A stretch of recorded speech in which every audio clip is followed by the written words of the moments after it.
Alyssa, cancel your wedding. We need you to run the logistics for Brandon's instead. You're finally useful for something. My mother dropped that sentence between sips of champagne like it was normal conversation. Across the table, my brother Brandon smirked, adjusting his fake Rolex. My father wouldn't even look at me. I didn't scream. I didn't cry. I just picked up my purse, slid the unpaid $400 dinner bill toward my father, and walked out of the restaurant without a word. They thought my silence was defeat. They didn't know it was the first weapon I'd drawn. Have you ever been told your major life event doesn't matter as much as a sibling's? Tell me in the comments. I read every single one. My name is Alyssa, I'm 29, and for most of my life, I was the family's financial safety net disguised as a disappointment. It started when I was 16. While other kids were saving for prom tickets, I was handing my father a white envelope every Friday, containing exactly $150 from my tips at the diner. They called it contributing to the household. I called it rent. That same year, my parents bought Brandon a brand new Mustang for his 18th birthday. They didn't ask him for gas money. They didn't ask him to get a job. They handed him the keys and told him he was destined for greatness. I remember watching him drive away, the engine roaring, while I calculated if I had enough leftover cash to buy a used textbook for my advanced placement history class. I cried about it then. I felt small and used. But looking back now, from the driver's seat of my own life, I realized that envelope of cash was the best education they ever gave me. It taught me the value of a dollar. And more importantly, it taught me that their love had a price tag I could never afford. But nothing prepared me for the financial suicide mission they launched for this wedding. A few days after the dinner at the Azure, I sat in my home office, a space I bought and paid for without their help, and pulled up the public property records on my parents' house. I needed to understand where the money was coming from. My father had been complaining about the cost of heating oil all winter, yet they were throwing a six-figure event. The math didn't add up. One click, and the truth flashed on the screen. It wasn't savings. It was a massacre. To fund the $150,000 non-refundable deposit for Brandon's royal wedding, my parents hadn't just scraped together some extra cash. They had executed a cash-out refinance on their paid-off home, stripping out 80% of the equity they had spent 30 years building. But that wasn't enough. I dug deeper into the tax implications. To cover the rest, they had liquidated their 401k retirement accounts early. They took the 10% penalty. They took the massive income tax hit. They literally set their entire financial future on fire just to keep Brandon warm for one weekend. I stared at the numbers, feeling a cold kind of nausea. Why would rational adults do this? It's what I call the borrower's delusion. See, my parents didn't just love Brandon. They were addicted to the idea of him. They had bet every cent of their retirement on the fantasy that Brandon was a genius business executive who would become a millionaire and take care of them. They needed him to be the golden child. If Brandon was a success, then their recklessness was actually a brilliant investment. If Brandon was a fraud, then they were just two elderly people who had bankrupted themselves for an ego trip. That's why they hated me. I was stable, I was debt-free, I was boring. I was the mirror that reflected their own stupidity back at them. Every time I paid a bill on time or saved money, it reminded them that they didn't have to gamble everything to be secure. They had to smash the mirror to keep believing the lie. They thought they were investing in a king. They didn't know they were bankrolling a court jester who was already stealing from the treasury. The escalation began 3 weeks before the wedding, and it wasn't subtle. It started with a text from Brandon at 2 a.m. Need you to coordinate with the caterer. They're asking about vegan options.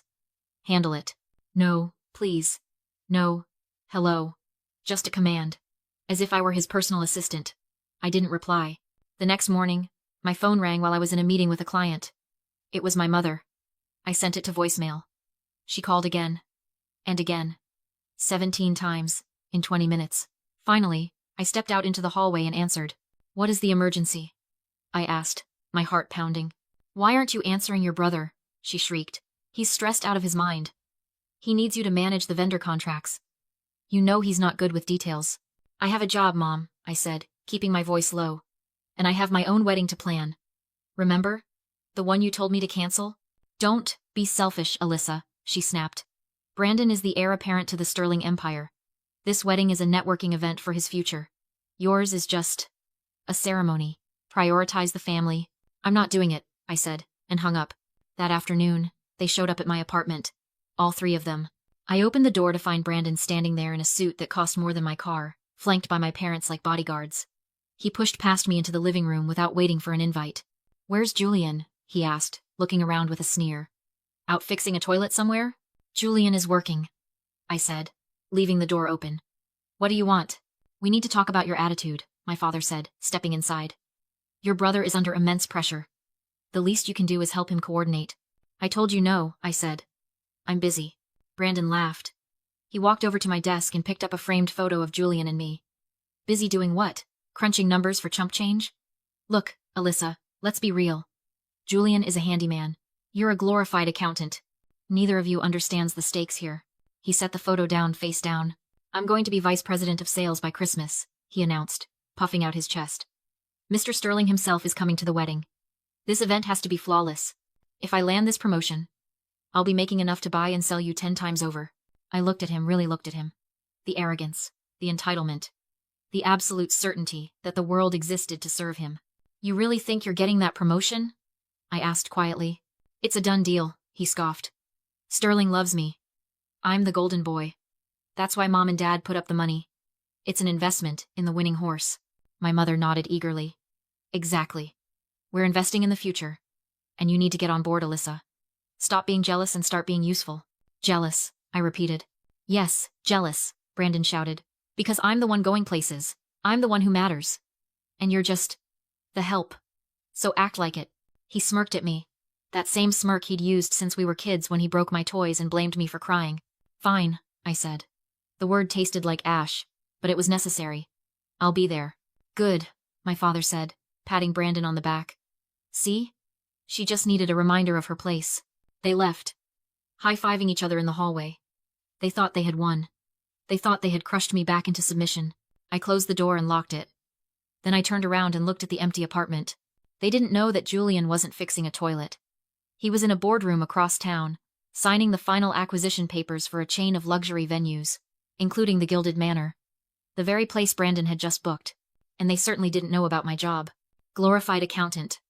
Brandon had called me. I walked to my desk and opened my laptop. I logged into the secure portal for the Sterling Group. I typed in my credentials. User. A. Vance. Clearance level. External forensic auditor. Status. Active. I wasn't an accountant. I was the person hired by the board of directors to find the leak in their sales division. I was the person Brandon was terrified of. Only he didn't know I existed. I stared at the screen. They wanted me to be useful? I would be useful. I would be the most useful person in their entire lives. I was going to audit my brother's entire existence. The next morning, I didn't put on my usual work-from-home leggings. I put on a charcoal blazer, stilettos that clicked like gunshots on marble, and the diamond stud earrings I'd bought myself after my last big case. I drove downtown to the Sterling Group Tower, a 40-story monolith of glass and steel that dominated the skyline. To my family, this building was the temple where Brandon worshipped. To Brandon, it was the kingdom he was about to inherit. To me, it was a crime scene. I walked into the lobby. The security guard, a former Marine named Earl, who never smiled at anyone, looked up. He saw me, straightened his spine, and nodded. Good morning, Miss Vance, he rumbled. Boardroom B is unlocked for you. Thanks, Earl. I swiped my badge. It wasn't a visitor pass. It was a red-level clearance card. The kind issued only to C-suite executives and the external auditors hired to police them. The light turned green, and I stepped into the elevator. I wasn't here to check attendance. I was here to hunt. I set up in the private conference room on the 38th floor. I didn't need to hack anything. I had root access. I pulled up the financial records for the sales division, specifically the accounts managed by the top performer, Brandon Vance. Glorified accountant, he had called me. I opened the digital ledger. I didn't look for math errors. Math errors are mistakes.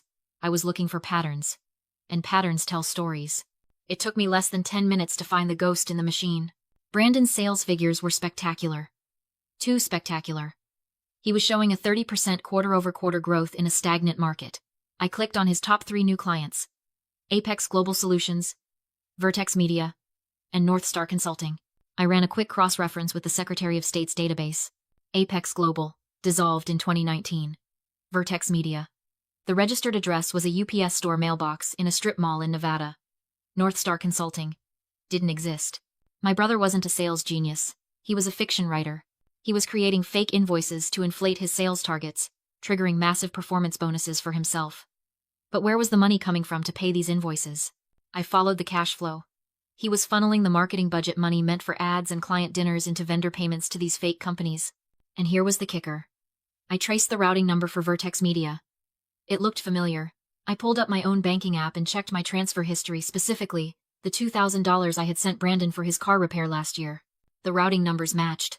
He was wiring company money directly into his personal PayPal account. He wasn't just cooking the books. He was burning down the kitchen. The total embezzled amount over 3 years was just over $400,000.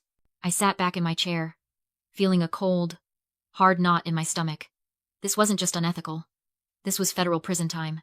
This was wire fraud, tax evasion, and grand larceny. Then, I found the cherry on top. A draft email in his sent folder, addressed to his frat brother. The old man Sterling is going senile. I'm printing money over here, and nobody's watching. By the time I'm VP, I'll bury the paper trail. The parents just mortgaged the house for the wedding, so I'm golden. I stared at the screen. He called our parents' sacrifice, their financial ruin, his safety net. He was laughing at them. He was laughing at Mr. Sterling. I hit print. The laser printer hummed to life in the corner, spitting out page after page of damning evidence. Bank statements, fake invoices, the email, the IP logs. It was a thick stack, warm to the touch. It weighed about as much as a brick, and it would do just as much damage when it hit him. I organized the papers neatly, tapping the edges on the mahogany table to straighten them. Then, I placed the entire stack into a thick, cream-colored envelope. On the front, in my best calligraphy, I wrote 2 words: wedding gift. The day of the wedding was a spectacle of excess. I arrived at the Gilded Manor, in a black tie gown I'd bought specifically for this moment. Midnight blue, sleek, and devastatingly elegant. Julian looked like James Bond in his tuxedo. We didn't look like the help. We looked like we owned the place. Which, technically, Julian did. We walked through the iron gates, past the fountains spouting champagne, and into the grand ballroom. It was breathtaking. Crystal chandeliers the size of small cars hung from the ceiling. Waiters in white gloves circulated with trays of caviar. It was a palace built on a foundation of lies. Brandon was holding court near the bar, already 3 drinks deep. He spotted us immediately. Well, he sneered, walking over with a glass of scotch in his hand. Look who decided to play dress-up. Did you rent those? Or did you steal them? We bought them, I said. My voice cool. Nice party, Brandon. It's not a party, he corrected, leaning in close so I could smell the expensive alcohol on his breath. It's a coronation. Mr. Sterling is here. He's going to announce my promotion tonight. And you know what the best part is? He gestured around the room. Brandon bragged that our parents had funded everything because they knew who the real winner was. Nearby, Mom and Dad beamed as they praised his visionary leadership, clinging to the illusion that he was Sterling's chosen heir. They had no idea they were standing on a trapdoor. Then Mr. Sterling entered. The room hushed as the legendary businessman moved through the crowd. Brandon rushed to greet him, boasting about excellence and destiny. Sterling listened calmly, then stepped onto the stage and took the microphone. I'd like to correct the record, he said. Accuracy matters in business. Please welcome my lead external auditor, Alyssa Vance. The spotlight hit me. Gasps followed. My parents froze. Brandon went pale. Sterling announced the truth. $400,000 in embezzlement, 3 years of tax fraud, and a crude shell company scheme. Brandon wasn't being promoted. He was fired. Federal agents were waiting. Brandon collapsed as he was arrested. My mother screamed that I was lying. Sterling replied simply, "It's math." Outside, Brandon snapped when he saw Julian lunging at him in a panic. Officers tackled him instantly. Assault was added to his charges. My parents then demanded their $150,000 wedding deposit back. Julian said nothing. I stepped forward and cited the contract's conduct clause. Criminal activity voided all refunds. That money, their retirement, their last gamble now legally belonged to Julian. Brandon is serving 3 years. My parents lost their house soon after. Julian later bought it at auction and turned it into a shelter for runaway teens. They tried to make me feel homeless my whole life. Now I hold the keys and the door is finally open to people who deserve it.